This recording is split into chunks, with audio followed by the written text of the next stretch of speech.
What is up, guys?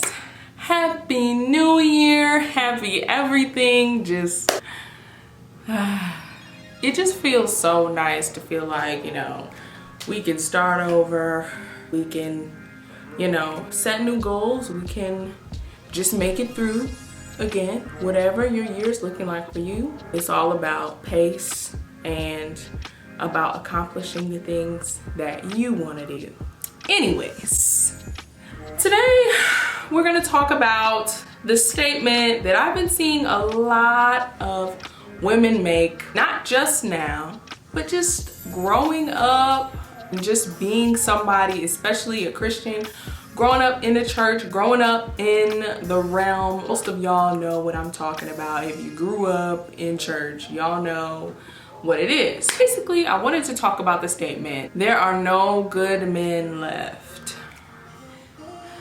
This statement irritates my soul because, one, personally, I know a lot of great men. I was growing up in a culture where people would tell me that, so therefore I would act as if there was no good man in the world. So I would just kind of go along with everyone else's standards of what to be looking for in a boyfriend, in a future husband, all of those kinds of things, right?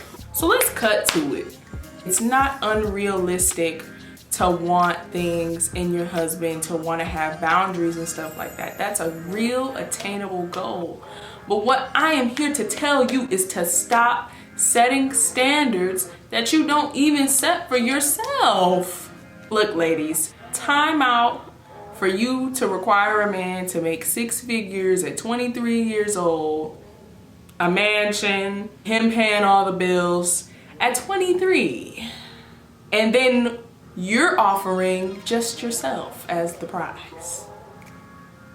Excuse me? What does that mean? What does that entail? Just like we like to go into detail about what kind of man we want, what kind of future husband we want, he should be able to want those same things too. So for you to just offer yourself as the prize, it's just a little... Also, I think a lot of times when women get into this mindset of like, the Lord, He'll let me have anything that I ask for, whatever my heart desires, and da-da-da. A lot of times when y'all say that, you're operating out of your own insecurities. And I'm just making it plain. We like to make lists. We like to plan out what our future husband's supposed to look like, because if I know what he looks like, then I know what my life is gonna look like in about 5 years. I know the time span in which we're gonna have kids. When we have kids, I know what kind of father he's gonna be. We're very forward thinking in a lot of what we do instead of trusting the process. I feel like a lot of times Christian men get overlooked because we're always so forward thinking right now. It's not bad to want to know, but my goodness, can the brother take you on a date first? I feel like there's always just this, I'm just gonna sit and wait and God's gonna bring that man to me. Like literally, you go to work, you go home, you sit on your couch and sip tea and wait for that man to come to your apartment door. I'm not saying that hasn't happened for people, but more than likely that probably won't be your testimony, because God has a plan written out for everyone and it looks different each time. Stop making lists about men in your insecurities. Well, how do you know that I'm insecure? What if this is just me? What if this is just what I want? Okay, so if we're operating out of our wants, then we should ask God, is this what you want for me? Ladies, look, I know you want a tall man. I know you want a man with an infectious smile.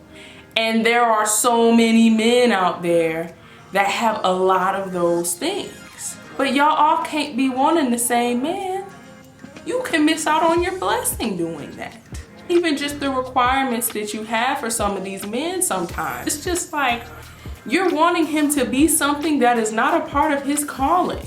I want me a man that he just prays so hard, like my dad and all of that. I get it. You know, my dad, he's a pastor, and he's been a pastor all my life. So all I've seen and known is that prayer type of husband. That's been my life. Of course, I pride myself on prayer and spending time with God, but I also have to realize and know there is a difference between a pastor's role and a man who is not going to be a pastor. There is much more required of someone who is going into ministry and stuff, because they're leading people. They're being used by God in that spiritual sense. Not saying that over here, if you're not a pastor, that you can't.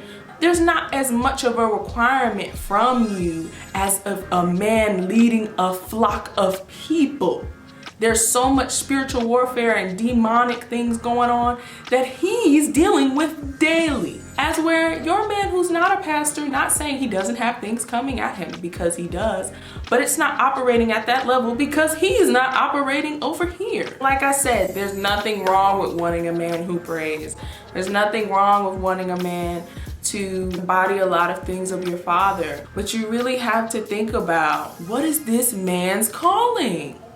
God, what does this look like for him to be in my life? And what does that look like for me to be able to support him and love him where he's at?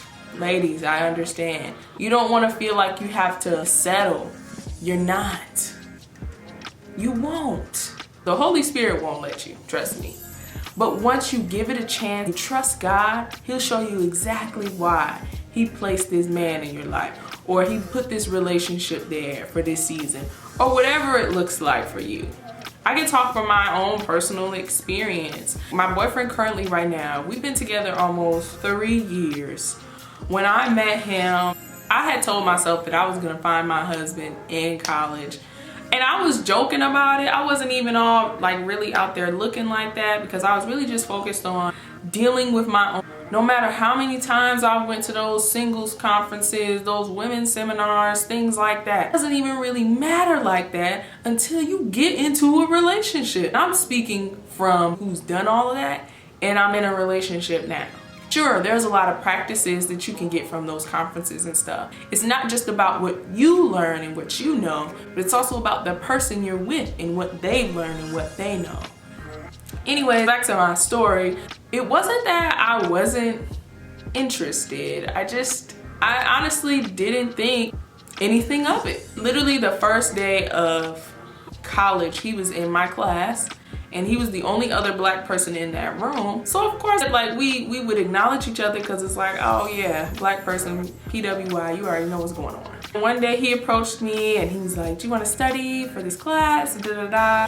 Knowing who he is now, he wasn't even trying to do anything that I thought in my own head that he was trying to do. Oh, he being too eager. He really legit was asking me a question. He just wanted some help with studying. Over time, we ended up seeing each other more in certain environments. I was in Black Student Association and he was one of the leaders there. We just saw each other more and more. Like, we got to talking. We went out to dinner with some friends. Like, it just turned into this friendship type of role, which is what I was really looking for. I really wanted a best friend, and that's what I was looking for. Not a boyfriend, none of that. I was just looking for a best friend. That turned into a relationship. Even now, like, is he anything that I thought he would look like? No. Is he everything I've ever wanted? Yes. Am I attracted to him? Yes. Do I love him? Yes. Do I feel like I've settled? Never know. Does he help me grow? Tremendously. He did not look like the picture of the man that I had in my head, but he was everything I needed. I feel like a lot of times when we're like, well, if you're not specific about the kind of man you want or what you need or whatever, how is God gonna know what to give you? First of all, God made you. He made you. That means he put inside of you the things that you're attracted to, the things that you like, the things that you would want from someone. He gave you all of those qualities. Let him know, God, I'm wanting a relationship that is glorifying to you. you need to take out a pen and pad because I'm finna give it to you. Step 1. Like Pastor Michael Todd, he said it best. Rip up your list. Do what you gotta do. God, if there's anything in my heart that's not like you, if there's anything that I'm expecting of a man that you would never expect of him, help me to see those things so that I know how to respond when you send a really good man of God. And when you bring me to him. They're wanting, especially Christian men, they don't want to have to fix you either. In a sense of like things that you could have done on your own that doesn't have to fall on him because you were spiritually immature to get it together. I'm not saying that your relationship is going to be flawless. You're two people working towards being more like Christ. Go to God and ask God, Lord, I want to pray about my future husband. I want to pray about my man. The prayer should be what God's word is. If you really want God's will done in your life and that's the basis of your prayer should be simple. God, you know the will that you have for my life and my future husband and my future family. Whatever your will is, thy will be done. And God, you know what I like. You know the things that I'm attracted to. You made me. You know what I need. You know what I want. And even though when you saying that, you thinking about the dark skin or the white smile and stuff, God is still saying, yes, I do know what you want and I do know what you need. And I'm going to give you that according to my will and plan for your life. Because now you're giving him control. That's my last point. A lot of you guys are missing out on God's blessings because you're so worried about what other people think about the man you want physically. You're so worried about how he looks to other people and how he's not everybody else's standard of beauty. Oh girl, he not tall enough for you. He not thick enough to carry you. He don't got straight teeth. He don't da-da-da-da-da. But if you like him and he's everything you've ever wanted and needed, why does their opinion matter? That is my video for today. Don't forget to comment, like, share, and subscribe to this YouTube channel. Love you all. Bye.